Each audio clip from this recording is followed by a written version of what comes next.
The road to Fox Hollow Farm doesn't announce itself. It slips quietly through the Indiana countryside, past stretches of trees that seem just a little too still, as if they're listening. If you didn't know what you were looking for, you'd pass it without a second thought. Just another long driveway.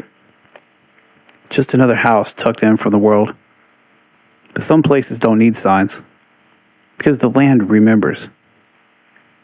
In the 1990s, that quiet property became the center of one of the most disturbing discoveries in American criminal history.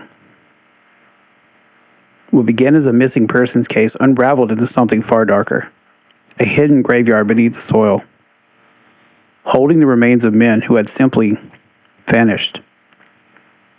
Drawn in by promise of companionship, safety, maybe even understanding, only to disappear without a trace. At the center of it all was a man who on the surface looked like he had everything. A successful business owner, a husband, father. Someone who blended in so well, no one thought to look too closely. Till it was far too late. When investigators finally did, they didn't just find evidence of murder. They found patterns. They found ritual. They found a property that seemed to hum with something heavier than silence. Even now, long after the crimes were uncovered, people say Fox Hollow Farm isn't empty. They say the woods still whisper, that footsteps echo where no one walks. The voices drift through the trees, soft, desperate, but unfinished. Because some stories don't end when the bodies are found. Some stories sink to the ground, and they wait. Tonight, we're digging those stories back up. 1, 2, 3, 4.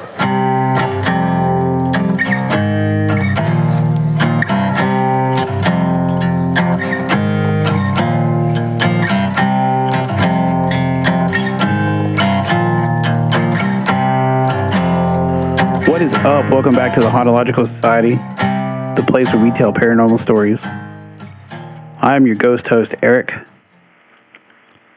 Tonight, we've got a terrible tale of a horrible human being and some interesting hauntings. But before we get to the story, I got a quick little tale I need to say. So, I don't know if you noticed or not, but perhaps my voice sounds a little different to you. It's not quite the same. Maybe it's a little more crisp. Well, this kind gentleman who I work with named Hunter, he was such a beautiful soul that he donated a microphone to the podcast. So I just want to give him a little shout out and tell him thank you. And hopefully it'll be a little better for your ears. The job will be a little easier for Jeremy. And the podcast will be a little better. So I do have a good tale for you here today. We're talking about Herb Baumeister and the Fox Hollow Farm. Now, if you don't know Herb Baumeister, he's a monster. He worked out of Indiana. His home is in Indianapolis. And there was some murders that happened along the I-70 corridor called the I-70 Strangler. Herb was accused of these murders, but was never convicted. They couldn't prove it was him. But the victims definitely caught his MO. Upwards of 20 men were found along I-70 between Indiana and Michigan. All strangled to death. All frequented gay bars. But it was never proven. And Herb went to his grave claiming that he didn't do it, so who knows what the truth was.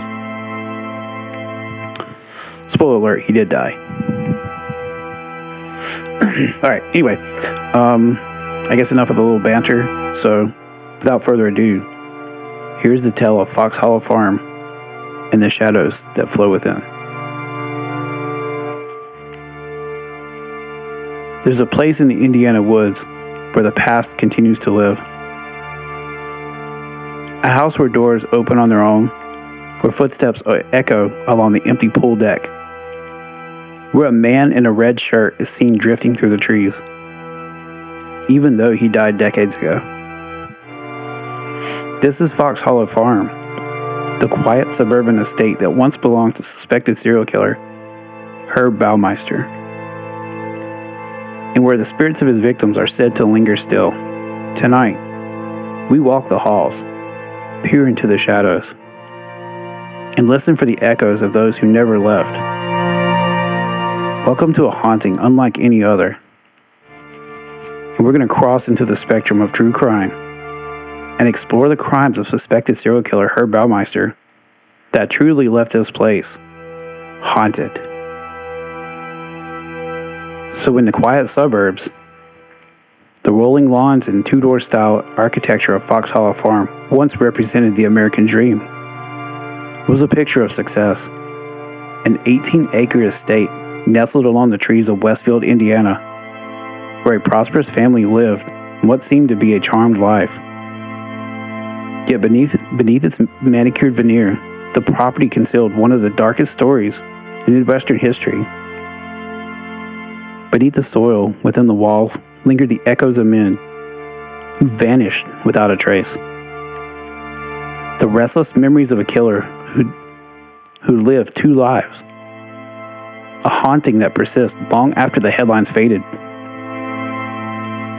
Herb Baumeister was born in Indianapolis on April 7, 1947. The eldest child in a middle-class family, and by outward measure, he was ordinary, bright, socially awkward. A young man who grew up to marry and have children and build a successful business. In the 1980s, he found a Save-A-Lot thrift store, a chain that made him wealthy. Allowed him to purchase Fox Hollow Farm in 1988, and he and his wife, Julie, moved into the sprawling house with their 3 children. To their neighbors, they seemed the embodiment of suburban achievement. Yet from the start, there was an unease beneath the surface. Herb's behavior was erratic. His mood was unpredictable. At times, he was charming and industrious. At others, withdrawn, angry. The world saw only the polite businessman, the family man. Baumeister led a secret life that thrived in the shadows of Indianapolis' late-night scene. He frequented gay bars in the city's downtown district, especially the now-vanished Varsity Lounge at the 501 Club. Many of the men he met there were young, some transient, others closeted, all existing on the fringe of visibility, in a society that still viewed homosexual with suspicion. Between the mid-1980s and 1990s, dozens of these men vanished. Their disappearances barely made headlines. Police departments across counties failed to connect the dots.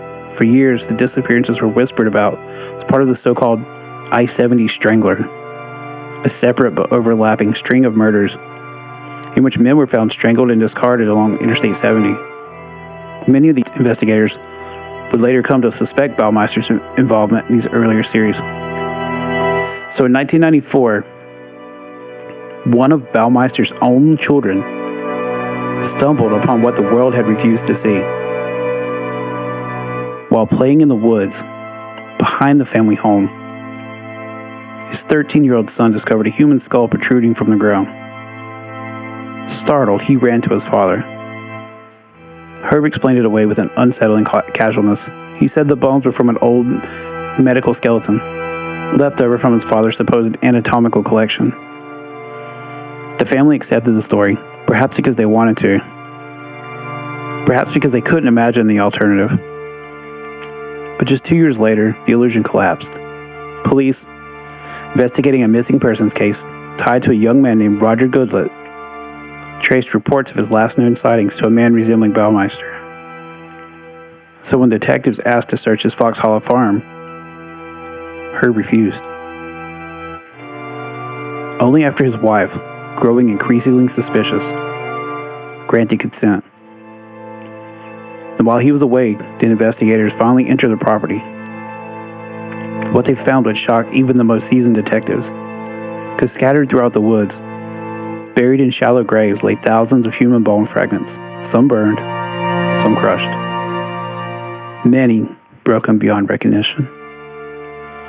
See, forensic teams later estimated more than 10,000 pieces of human bone were recovered from the grounds. The remains of at least 11 individuals were identified, though investigators believe as many as 25 or more may have died there. See, as the investigation widened, Baumeister fled. He crossed the border into Ontario, Canada, checked into a small hotel near Lake Huron. Trigger warning for suicide here. In July 1996, he was found dead with a self-inflicted gunshot wound. His suicide note spoke of his failing business, troubled marriage, but made no mention of the murders. He left behind a legacy of horror and unanswered questions. He went out like a coward. Because he was that, in fact, a coward. The identification of his victims became a long, painstaking process. Some of the remains were charred and crushed. The fragments often commingled beyond distinction. Decades later, only a portion of the victims have been named. Jeffrey Allen Jones, Alan Lee Livingston, Manuel Resendez, Roger Goodlett were among them.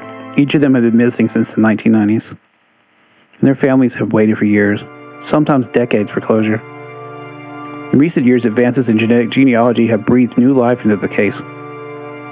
The Hamilton County Coroner's Office reopened the investigation in 2022, urging relatives of missing men to submit DNA samples, and new identifications continue to emerge one by one, each a small act of remembrance in a story defined by erasure. I'd also like to add that just last year, another victim was identified,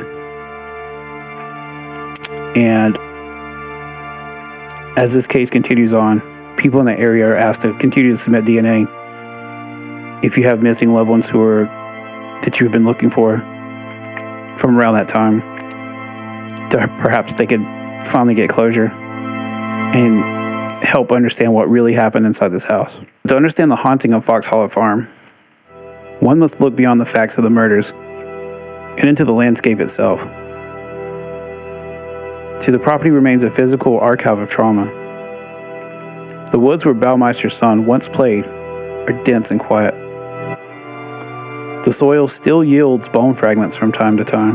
The house itself, with its long corridors, its indoor pool, and its secluded architecture, feels steeped in unease. When new owners purchased the estate years later, they struggled to reconcile the beautiful home with its nightmarish past. Visitors describe sensations of being watched, unexplained whispers, cold spots in rooms, and shadowy figures glimpsed in doorways. Paranormal investigators have visited the property for documentaries including The Haunting of Fox Hollow Farm in 2011, later Ghost Adventures, even Ghost Hunters. Some have reported flickering lights and disembodied voices. Whether these experiences stem from restless spirits or the lingering psychic residue of tragedy, the effect is undeniable. Fox Hollow Farm feels haunted, not only by the dead, but by the memory itself. See, the haunting is not just paranormal, it's emotional. The families of the victims, denied closure for decades, live with a grief that never fades. Their loved ones disappeared into an abyss of indifference. Because in the 1980s and early 90s, the disappearances of gay men were too often overlooked by law enforcement. Many were dismissed as runaways or drifters. The silence of that era created the perfect conditions for a predator like Baumeister to operate undetected. The victims were completely erased. First by murder, then by neglect. Today, as forensic teams continue their work, each bone fragment identified is an act of defiance against that erasure. See, Fox Hollow Farm also represents a darker reflection of America's suburbia. The image of the happy family behind the white picket fence conceals countless private struggles. But in this case, it masks something monstrous. Baumeister home symbolized the dream of middle-class success. A prosperous business, a wife, children, a beautiful estate. Yet beneath the lawn, human remains lay hidden. The juxtaposition is haunting.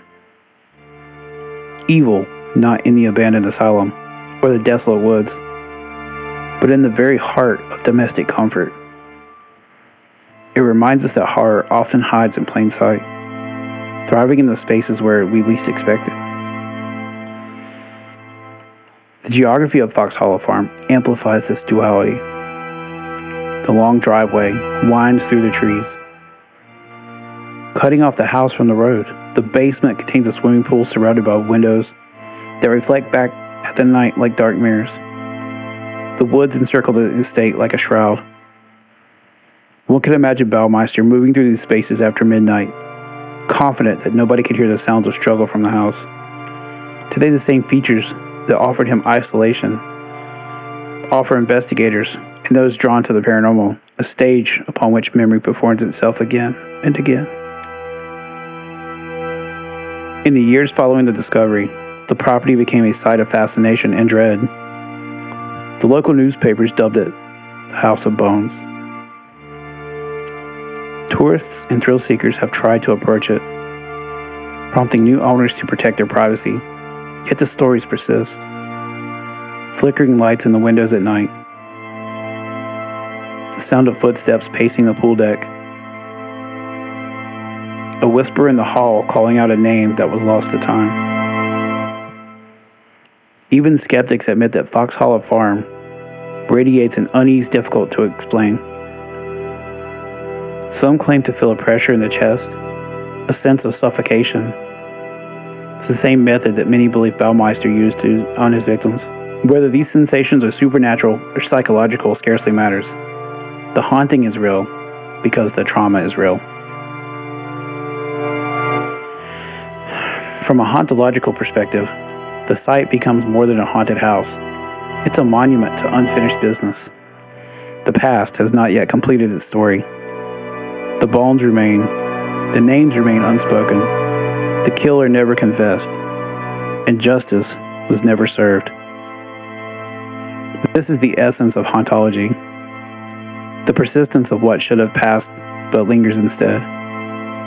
The estate, with its immovable silence, becomes a conduit through which the memory demands attention. Every creak of the floorboard, every gust of wind through the trees, every unearthed fragment of bone insists, remember us. The victims of Fox Hollow Farm are young men in search of connection, living in a time when their identities were often hidden in shadow. Their disappearances went unnoticed by many, and for years their stories existed only as rumors whispered through the community. Yet through the ongoing efforts of investigators, journalists, and family members, they are slowly being returned to the world of the living. Not physically, of course, but through recognition.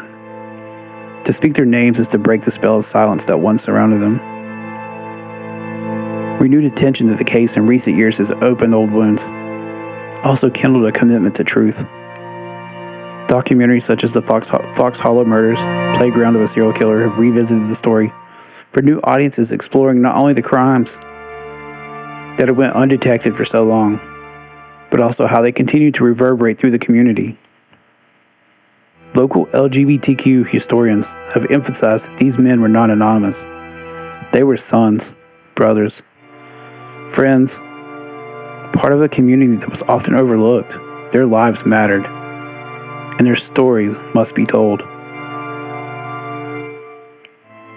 Even now, excavations occasionally return to Fox Hollow Farm. In October 2025, cadaver dogs alerted investigators to possible remains in the wooded areas.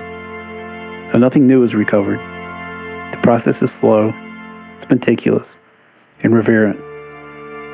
Each recovered fragment is cataloged, tested, and preserved. The coroner overseeing the case has stated, "We have 10,000 bone fragments. How many victims that represents is still unknown." Those words capture the essence of the haunting. An equation that can never be solved. A mystery that refuses closure. To walk the grounds today is to feel the weight of those unresolved stories. The woods whisper with wind through the leaves, somewhere beneath. the earth still hides the truth. The pool glimmers in the light, deceptively serene. But beneath its reflection lies the memory of what occurred nearby. It's as though the property itself remembers, replaying fragments of the past like a looped recording. Some visitors claim to feel drawn toward the tree line, as though unseen eyes are watching. Others describe hearing faint laughter and music, echoes of the parties Baumeister once held to lure his victims. Telling this story, it's impossible not to consider the broader cultural landscape that allowed such horrors to unfold. The disappearances of gay men in the late 20th century often received minimal attention from the police or media. Prejudice, ignorance, and discomfort created blind spots where predators could thrive. Baumeister exploited that indifference, confident that few would look for these men that he killed. The haunting of Fox Hollow Farm thus extends beyond the property. It haunts an entire culture's history of neglect. The ghosts are not just those buried in the woods, but also the societal failures that kept them there for so long. And from a hauntological standpoint, this story embodies that very idea, the past intruding through the present. The killings occurred decades ago. They continue to shape conversations about injustice, visibility, and remembrance. The modern forensic teams using advanced DNA methods are not merely solving a crime, they're healing a rift in time. And each identification is a voice returned, a fragment of history restored. It's a reminder that the dead are not silent. They speak through evidence, through memory, through the persistence of truth. Because in the end, Fox Hollow Farm murders are not simply a tale of horror. They're a meditation on how evil hides within normalcy, how silence breeds monsters, and how the past demands to be heard. The estate itself stands as a symbol of this paradox. Beautiful homes surrounded by trees that will forever whisper the unspeakable. For the Hauntological Society, this story bridges the line between true crime and ghost story, between forensic reality and spectral philosophy. The haunting here is not about the spirits drifting through hallways. It's about the weight of memory pressing on the present, a haunting of unfinished lives. To close, imagine standing at the edge of those woods as the sun sets, the cicadas quieting the air thick with summer heat. The house looms behind you, its windows dark. You hear nothing but the rustle of leaves and the distant hum of traffic from Route 31. Somewhere beneath your feet, fragments of bone lie in silence. You cannot see them, but you know they're there. You feel their presence, the unspoken, unfinished, the unforgotten. This is the haunting of Fox Hollow Farm, not a story of ghosts, but of memory refusing to die. So as night falls over Indiana, the story of Herb Baumeister endures. The killer is gone, but his shadow remains, woven into the land itself. And the victims, once invisible, are slowly being seen again. Each name recovered from the earth is a light flickering on in the darkness. A voice whispering back from beyond the silence. So the haunting continues, not to frighten, but to remind. To insist that history cannot be buried forever. From the rustling trees of Fox Hollow Farm, the past still breathes, and it calls out to be remembered.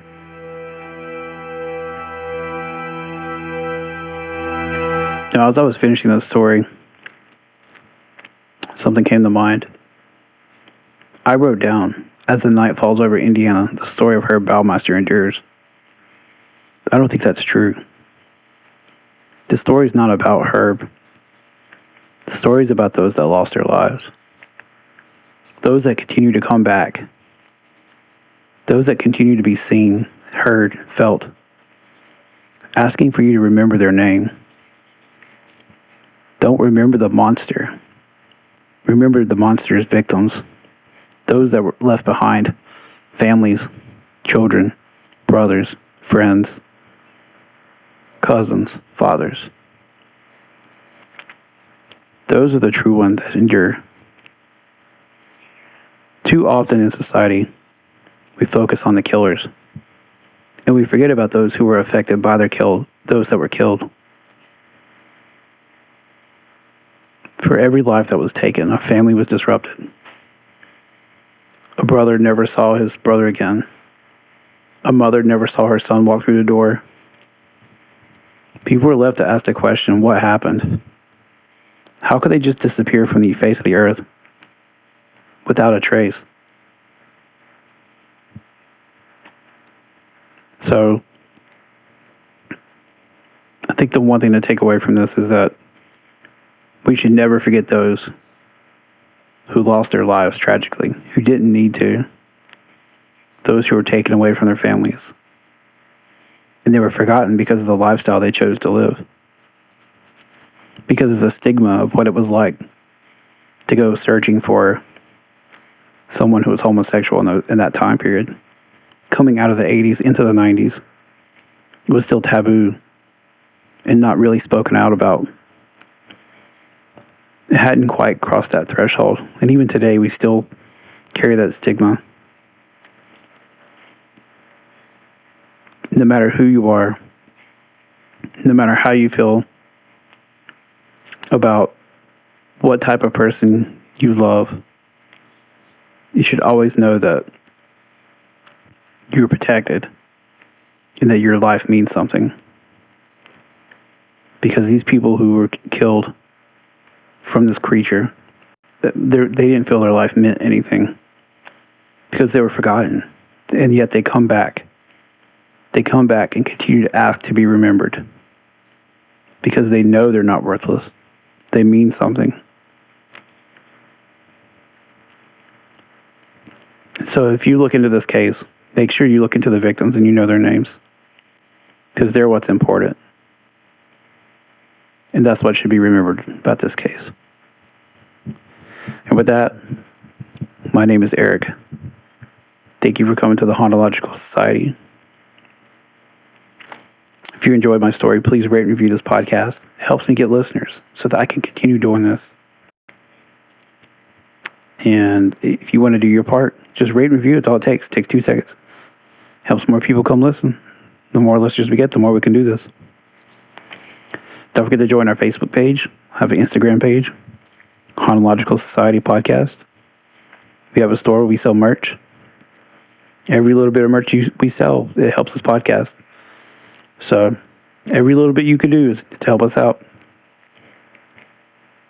Thank you for listening. We'll see you again in the society.